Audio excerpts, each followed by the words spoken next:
Dans cette vidéo, j'aimerais te parler de l'impact de l'infobésité et du shelf-help sur ta vie amoureuse. Donc, si tu ne connais pas ces deux termes-là, c'est des termes qui ont été inventés, qui ont été sortis récemment dans le monde de la croissance personnelle. Puis je sens que c'est vraiment des trappes que beaucoup de personnes vont tomber dedans vis-à-vis justement l'infobésité et le shelf-help. Donc, j'ai envie de t'en parler, puis je sens que ça va pouvoir t'aider à peut-être même débloquer certaines choses pour te lancer, pour changer ta situation au niveau de tes rencontres, que ce soit des rencontres plus sociales, romantiques, peut-être même amoureuses. Donc, that's it. Fait que j'ai pas pris de notes. En tout cas, j'ai pris très peu de notes. J'ai comme 3 lignes de notes. Je veux vraiment juste me lancer là-dedans puis te donner un peu mon impression face à ce thème-là. T'sais. Donc, c'est quoi l'infobésité? Premièrement, l'infobésité, c'est un mélange d'information et obésité. Puis dans le fond, ça serait que certaines personnes vont souffrir d'infobésité dans le sens qu'ils vont accumuler plein d'informations sans rien faire avec.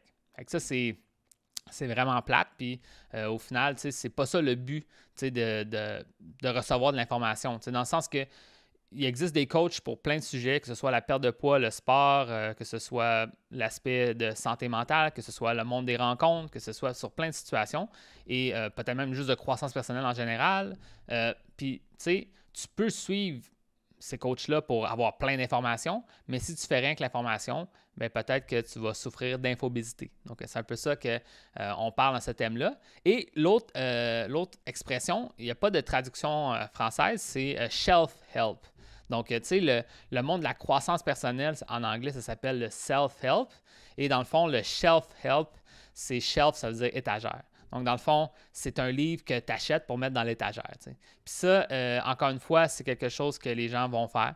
Ils vont vouloir s'outiller d'informations. Donc, ils vont dire « Ah, ça, c'est intéressant, je vais aller prendre cette information-là. » Là, j'ai dit « outiller », là, juste pour être clair. Donc, c'est comme j'ai l'outil maintenant, je l'ai, parfait, je le mets dans mon armoire. C'est un peu la même chose, justement, quand les gens achèteraient une formation. Là, j'ai l'outil, je l'ai, je vais le mettre dans ma boîte à outils. C'est bon.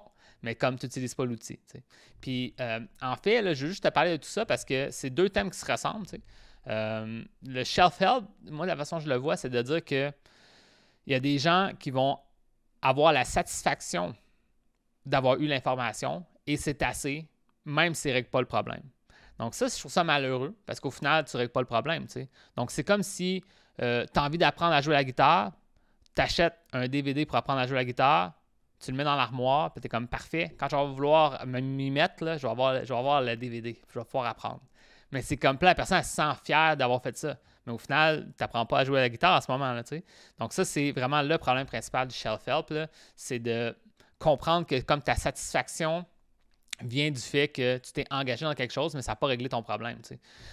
C'est beaucoup ça que je peux voir dans un format que je faisais un peu par le passé avec mon entreprise, qu'on vendait des formations vidéo. Parfois, certaines personnes achetaient la formation et ne regardaient rien. Comme je voyais dans l'historique, la personne ne regardait rien et elle était totalement satisfaite de ça.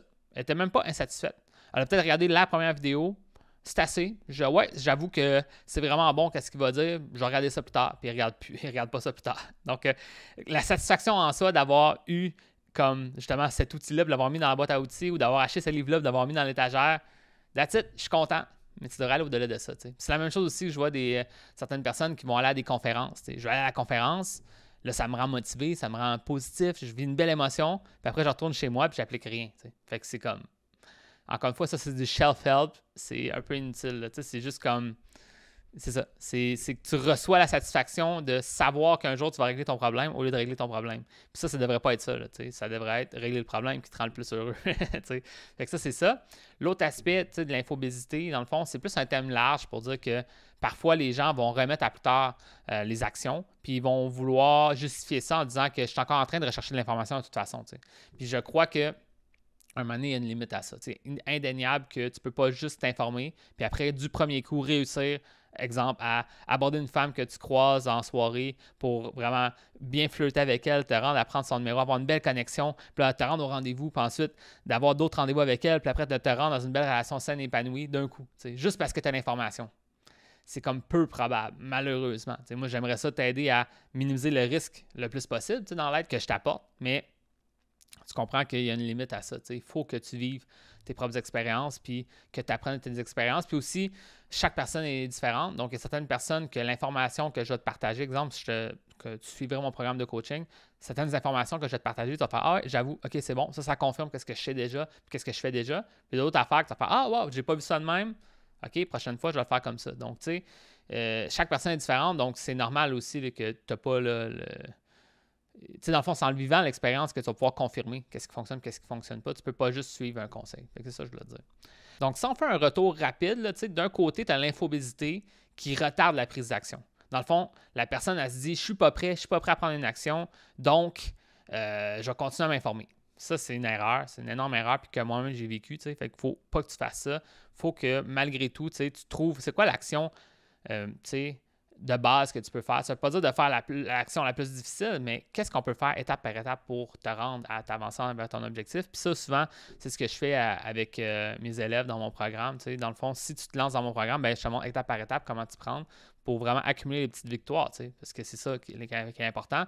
Parce que ça ne sert à rien de te rendre sur une fois rendu, disons, sur le rendez-vous quoi faire si tu n'as jamais de rendez-vous. Ça ne sert à rien. Mais rendu là, c'est important d'avoir l'information. Mais avant ça ne sert à rien. C'est juste comme, je veux m'informer, je veux être sûr que tout va bien aller. À un moment donné, tu sais où est-ce que tu es rendu à l'étape que tu veux faire, puis fais juste essayer de le faire, cette étape-là, puis avancer là-dedans. Fait que ça, c'est important. Puis si tu ne sais pas quoi faire, encore une fois, si quelqu'un peut t'aider à l'extérieur, peut te dire c'est quoi les premières étapes à faire. Il y a tout ça. Puis ça, c'est l'infobésité. Donc, dans le fond, l'infobésité, selon moi, c'est ça qui t'empêche de passer à l'action, c'est la recherche constante d'informations au lieu de prendre des actions, puis après d'apprendre de l'information. Fait que c'est ça.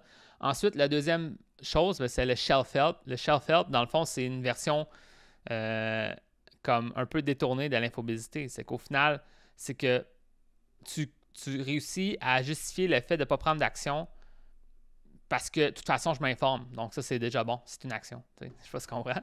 Donc, tu te dis, je suis allé à la conférence. Ça n'a pas réglé mon problème, mais au moins, je suis allé à la conférence. Ça m'a rendu de bonne humeur. Puis, c'est sûr qu'un jour, je vais régler mon problème. Je suis allé à la conférence.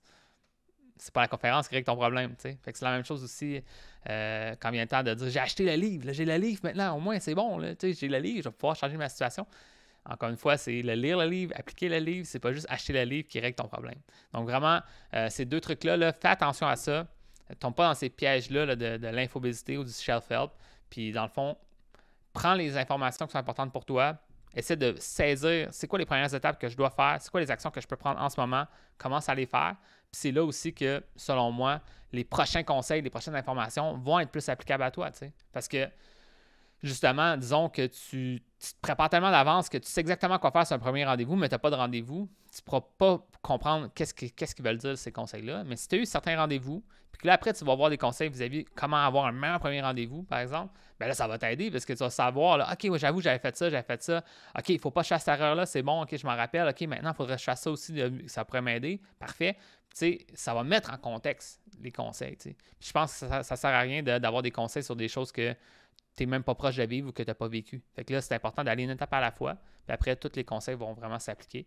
Puis après, moi, je pense que ça vaut la peine de toujours s'informer. Fait que, tu sais, c'est pas de l'infobésité si tu l'utilises, l'information. Fait que c'est vraiment ça. Puis en même temps, quand tu commences à vraiment changer ta vie, faire changer plein de choses dans ta vie, tu peux t'ouvrir de plus en plus à avoir plein d'informations de plein de sujets différents. T'sais, moi, j'aime ça apprendre sur plein de choses, mais c'est pas...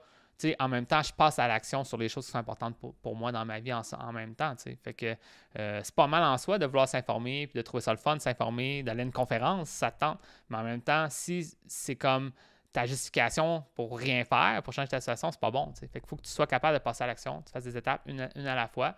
Puis à un moment donné, plus tard, tu pourras t'ouvrir à avoir encore plus d'informations si ça te tente. Mais en même temps, prends l'information nécessaire pour changer ta situation, prends des actions, puis après, plus tard, tu t'informeras. En tout cas, ça, c'est mon opinion. Tu me diras qu'est-ce que tu en penses. Maintenant, si tu aimerais ça avoir une aide plus approfondie pour t'aider à changer ta situation au niveau de tes rencontres, moi, j'aurais le plan pour toi. J'ai des étapes pour toi.